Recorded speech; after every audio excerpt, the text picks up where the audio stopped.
It is a privilege to be joined on the summit today by David McFatrich, the head volleyball coach for the new College of Florida, Mighty Banyans. We had a chance to visit with Coach McFatrich about 9-10 months ago.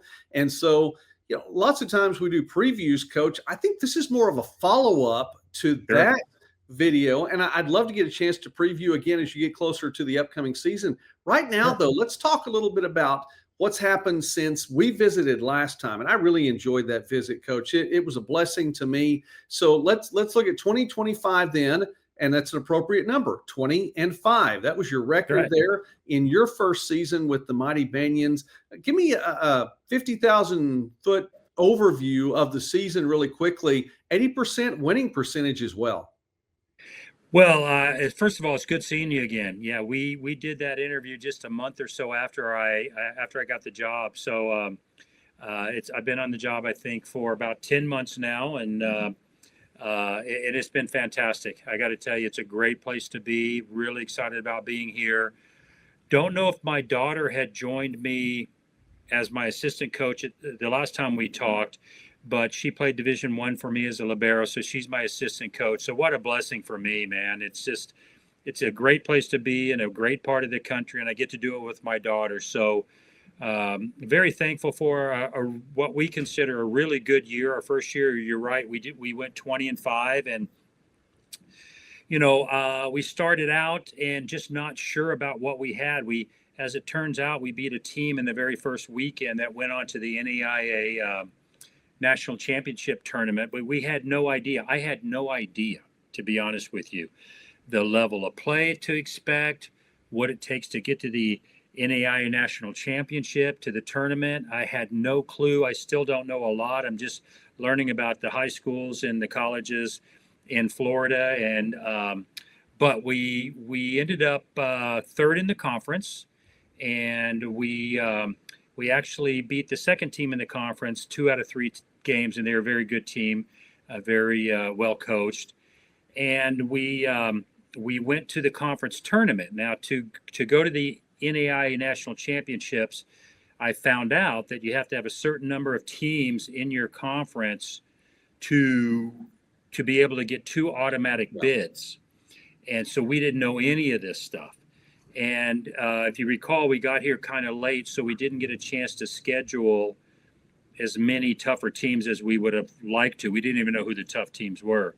So we only played 25 games, and I think the average for NAI is 30, 31, 32. I saw one team that had scheduled 37. But we got through the conference season. We came in third place, and we split with the second place team and went 0-2 with the first place team. But we kept getting better. And the interesting thing is, we got here, we didn't get a chance to complete our roster. And one of the new things for me, Joey, in NAI is most schools have a varsity and we call it a varsity reserve. Some people call it a junior varsity. And so we practice all season long with our junior varsity. And, I thought at the beginning it was kind of tough, but I'll be doggone if they didn't get better and better and better. We ended up going to the finals of the conference tournament, and if you win the conference tournament, now you have an automatic bid to the NAIA championships. And fortunately, my daughter was coach. I want to catch up with you, but I got very sick and missed a lot towards the end of the season. My daughter led the team in the conference tournament. I was in the hospital. Praise the Lord, I'm okay. I'm back on my feet. It's a long road to recovery, but man, I'm grateful that I'm back at work. I couldn't wait to get back to work. But she led them to the finals of the conference tournament, and we were up 2-1 in the finals to a team that swept us twice during the season. So the cool thing about it, Joey, is we had 3 junior varsity players on the floor in the final game. They're a very good team, very, very good team, also well coached. And we lost 15-12 in the 5th. And they went on to the NAIA National Championship Tournament and are a great representative for the Sun Conference. But yeah, overall, we had a fantastic year. We probably lost one or two games that we could have won, but you know how it goes. We probably won a couple of games we could have lost. So we're happy with going 20-5. We're looking forward to more games on our schedule this fall in 2026.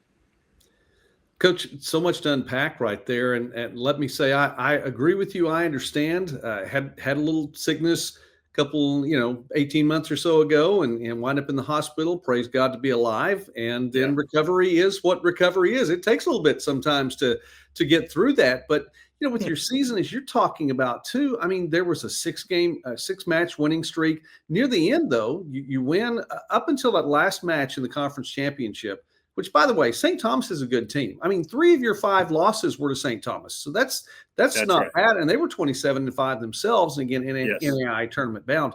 But prior to that championship match loss, you win the 7 previous matches. So 7 of your last 8 are wins, and I think that's a great way to close out the season. Really, it really is.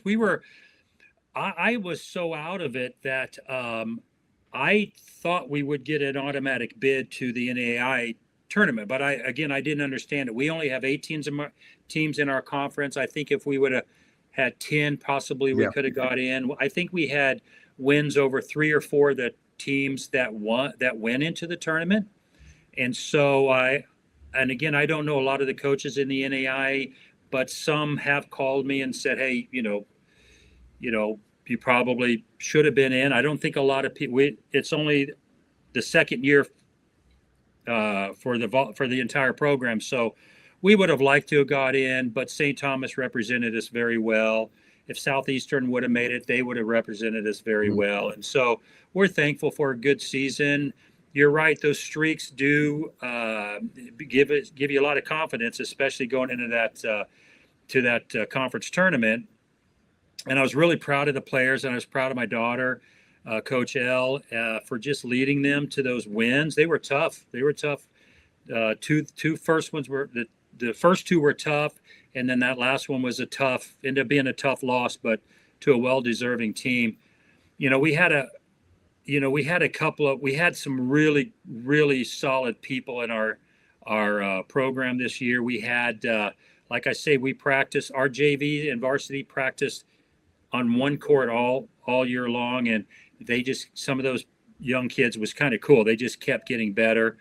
We ended up having the setter of the year in the conference, and her name's Rafaela. Her nickname is Rafu.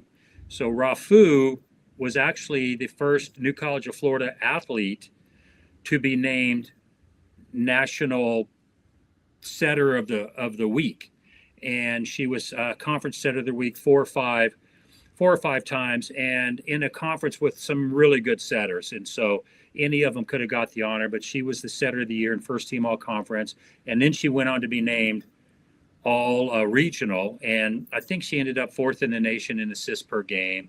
So very, very proud of Rafu. And she was our team captain, and our co-captain is Malu. We call her Louie, and Louie, Joey, I didn't know this at the time when we talked before, but she was a former D1 setter at Kent State.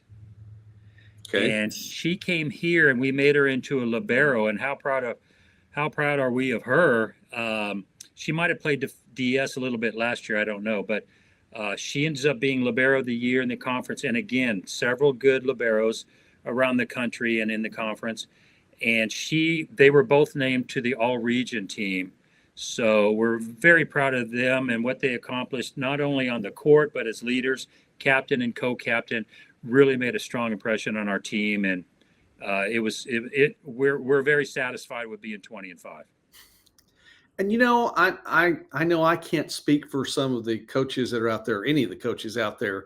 I would imagine that very tacitly that there are coaches that are they're okay that you didn't make the tournament. They wouldn't want to face you in a first round match, win or go home, or even in pool play there.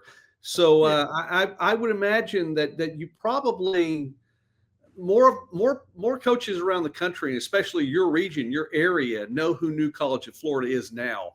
And that probably goes a long way. I think so. and we're grateful for that. I got to be honest with you. I've really enjoyed my first year in the NAIA. I'll be frank with you. The level of play is higher, a lot higher than I thought it was going to be. I had a phone call yesterday with a coach named Rhonda Shirley, and Rhonda was in the Big South Conference when I was in the Big South Conference in Division One, and she coached at South Carolina Upstate, and she is now the head coach at William Carey, and she's a longtime coach, veteran, very, very good coach, and went to the tournament this year, I think she said, and she told me something the other day, and I said, look, I'm impressed with the level of competition here. I mean, this is fun. And she said, she goes, Coach, I got to tell you, the team I had in 2024 at William Carey would have won the Big South Conference in Division One. And I think she was 27-5 last year. I don't know what they were in 2024. I can't remember. But they had a couple of players that transferred out and went to play in Division One teams, and then they were one of the players I think was first or second and on her team in D1 in kills per set, just like she was at William Carey. And so, maybe not the depth of the NCAA Division One, but certainly, when I look at the team that won it all this year, watched a couple of their games, I'm like, okay, look, they're in my mind at least, and I'm trying to be realistic. I think they might be one. There's 335 or 40 D1 teams. I watch them play, and I'm thinking they're probably 130 to 160, 140 to 180. There's a lot of teams that they could beat, and anybody in the top 20 in NAIA. And so really, really was surprised and happy about the competition. Absolutely. That's great, Coach. I'm going to follow that up here in just a moment. Let me take time out really quickly to say that we're visiting with Coach David McFatrich from the new College of Florida, the Mighty Banyans in Sarasota, Florida, right here on the Summit on Midwest Sports Net. And I encourage you, please take the time to subscribe to the channel. We enjoy talking about small college sports and more throughout the Midwest and beyond. Coach, when we spoke the previous time, and I hope it's, this is number 2 of many times to come, but you were talking about really how you got there and God's hand in all of that. And you went on at length to talk about that. Here you are 9-10 months down the road. So follow up that particular portion of our conversation and say, what do you know now? And that you still see God's hand in it? Oh my, I really, really do, Joey. I can't tell you. I mean, what a blessing. I'm really blessed to be here. Spent 15 years in Division One. What a blessing it is for me to be here. I tell recruits this a lot, and it's true. You want to go to a school, and it's hard because when you're recruiting somebody, they talk to the coach. But you want to be at a great place. You have to have a great president, and you have to have a great athletic director. I remember when I was at Central Arkansas, and we were just tearing it up there. It was just a fantastic 8 years, the last 4 as a head coach, and just won, 85% of our games or something. It was just incredible. But I remember having a fantastic AD. His name's Dr. Brad Teague. He's not the athletic director anymore. He's moving on. He loves flying, and so he's teaching there on campus to train pilots. But and the president, they were both incredibly great. And here I am, and this is my 4th place. Here I am at New College of Florida, and what a blessing. We have a fantastic president and a fantastic athletic director, and you got to have that combination. And I can tell you, it's not always that way. But here it is that way, and so it's a blessing for me. Yeah, I see the Lord's hand in everything that happened this year. We got in so late; it was tough to recruit. We were able to pick up we were able to pick up, let's see here, 2 starters. So we inherited Louis and we inherited Rafu, and just, I had nothing to do with it. The Lord brought them here, put us together, and they're 2 of the greatest young ladies I've ever coached. They're in my Hall of Fame, and both of them have told me, hey, Coach Fatchma, we want to stay here. What can we do to stay here? Can we be a part of the program moving forward? And we're like, okay, I'm going to do everything I can to keep these great young ladies who are just great people and were fantastic on the court and all regional players, to keep them around, to help lean into the future players that we get, and to lean into their former teammates now as, maybe student managers or assistant coaches possibly in the future. So that's our goal. But I see the Lord's hand in it. I've seen it since the day I got a call out of the blue from somebody I had no idea about. And so it's been a very, very good experience, and I'm very grateful to be here. Still blessed. I would encourage folks to go back and watch that video right here on Midwest Sports Net. As a matter of fact, I'll find a way here pretty quickly, Coach. I'll put a link in the comment section to our previous conversation so that folks could listen to that, because it is good, and it's nice to hear that story about how the Lord works in those things in our lives individually, because He does actually care about those things. So that's really pretty cool. When you were talking about recruiting, I'm sure you've had a little bit of time now to recruit, much more obviously than you had coming into last year, but also some of your players. I'd like you to talk about that, but are there players that are doing double duty and playing beach volleyball as well? Yes, as a matter of fact, they are doing double duty. We had a first team all conference outside hitter, and she's playing beach volleyball right now. And we've got 2 or 3 other that are still playing beach. Louis still had a year of eligibility to play beach, so she's playing as well.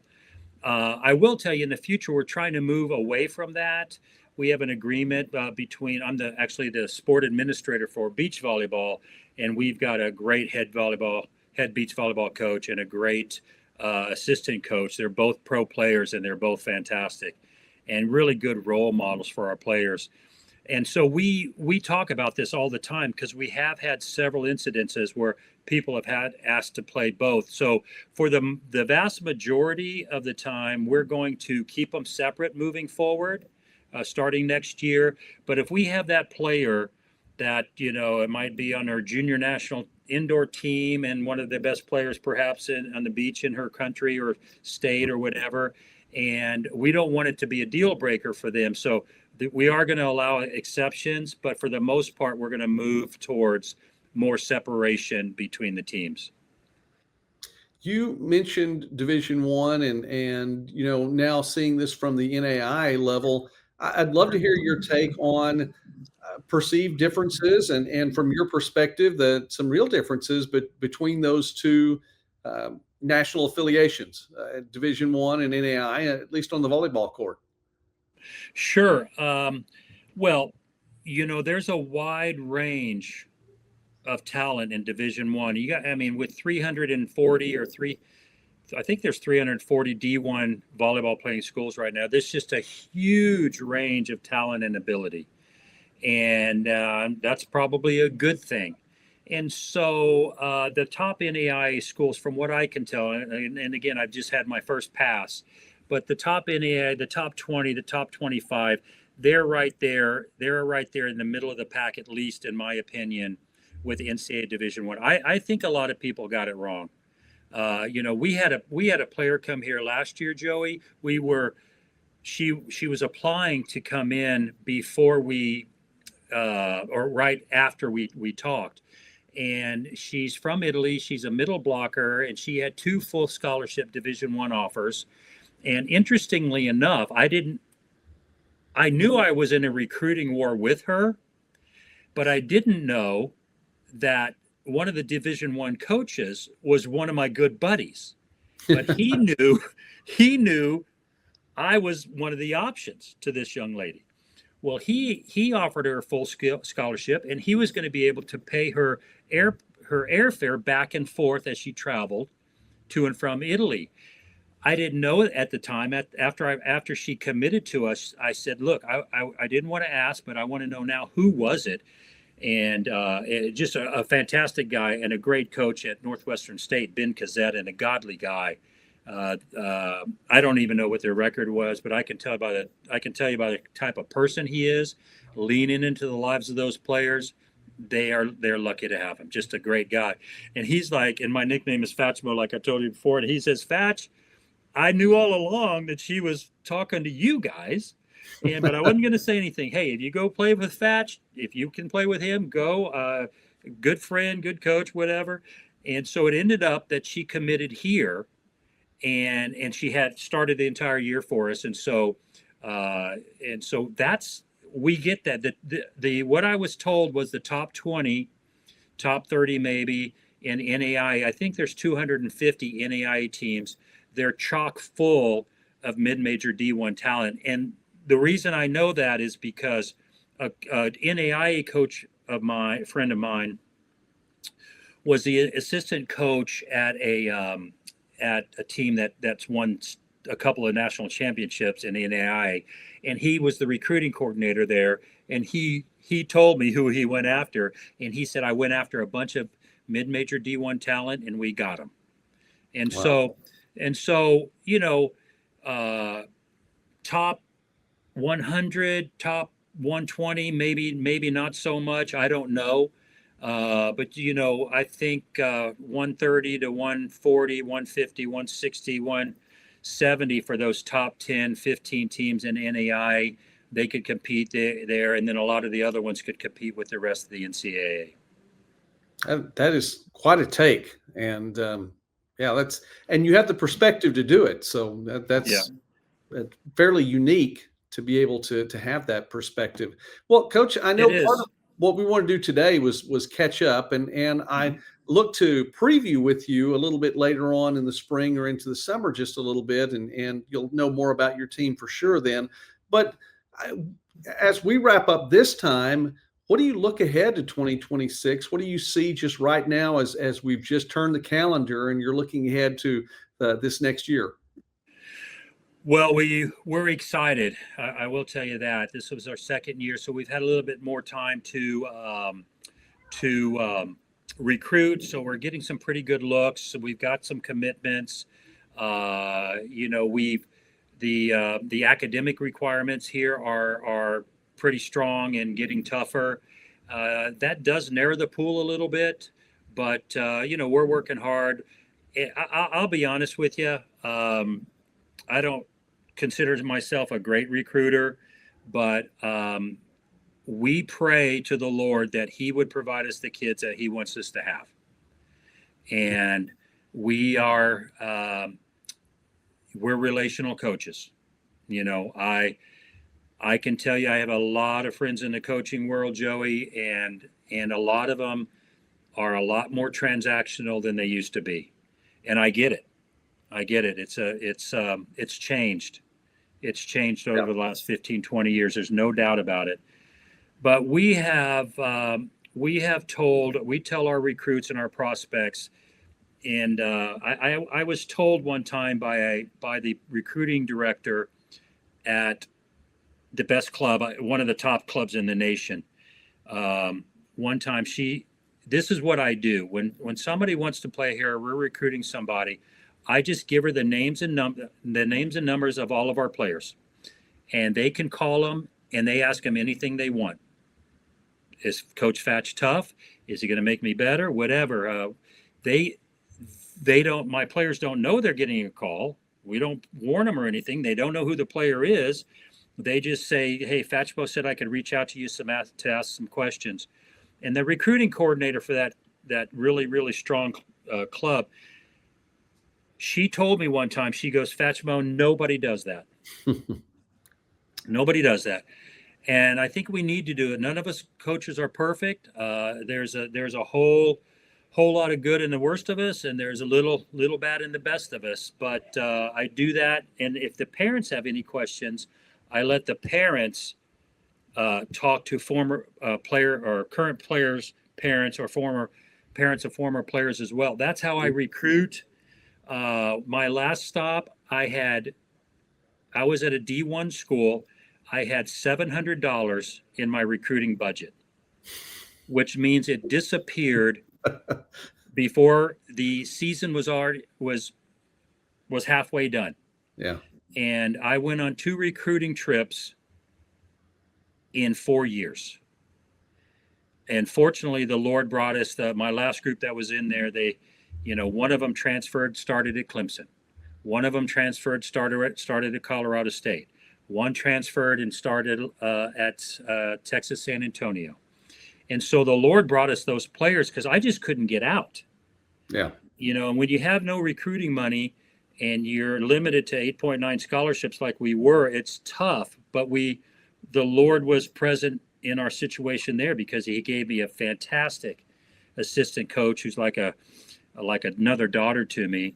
And we ended up being the winningest coaching staff in the last 30 years at the school without being able to recruit. And so that's what shows you that the Lord's still in it for me, and he always will be. But we want to lean into the players that we get. We want to win, don't get me wrong, but we get 4 or maybe 5 in the future years to lean into these players and to coach these players. And they're very, very important, but they're not as important as the next 40 or 50, as you and I know. Yeah. And so we take the other part of it pretty seriously. Well, it is a privilege to get to visit with you, Coach, and get to hear your perspective and get to hear your take on all these things. So we look forward to the next time that we get to see you on the summit here on Midwest Sportsnet. And that's going to be like 4 or 5 months from now. I don't know. We may not even wait that long, but I look forward to visiting with you and previewing the Mighty Banyans. Not only the volleyball program, the athletic department as a whole, just right at about 2 years old. And so there is a lot on the way from Sarasota and the new College of Florida. Coach David McFatrich, thanks you so much for taking time with us today on the summit. Absolutely, Joy. Thank you so much, too. I really appreciate you and enjoy this time to talk with you.